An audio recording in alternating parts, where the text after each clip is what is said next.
Hi friends, నేను మీ వరప్రసాదను KS వరప్రసాదను.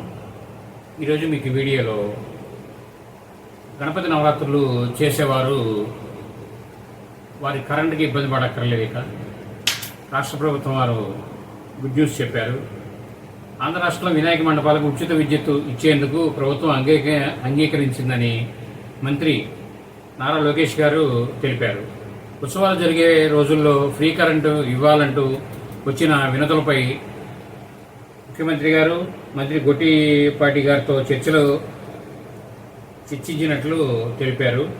అలాగే దసరా శరణావరాత్రి ఉత్సవాల సందర్భంగా దుర్గమ్మ మండపాలకు ఉచిత విద్యుత్ అందిస్తామని, వినాయక చవితి దసరా ఉత్సవాలు ఉచిత విద్యుత్ కోసం 25 కోట్లు ప్రభుత్వం భరిస్తుందని వారు తెలియజేస్తున్నారు.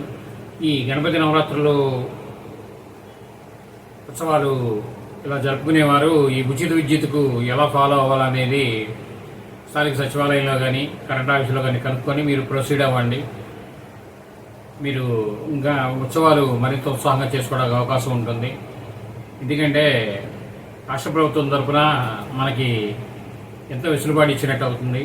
ఈ వీడియో మీరు పూర్తిగా చూసినందుకు ధన్యవాదాలు. మేము మరిన్ని వీడియోలు చేయడం కోసం లైక్ చేయండి, షేర్ చేయండి, తప్పకుండా సబ్స్క్రైబ్ చేసుకోండి మీరంతా. Thank you.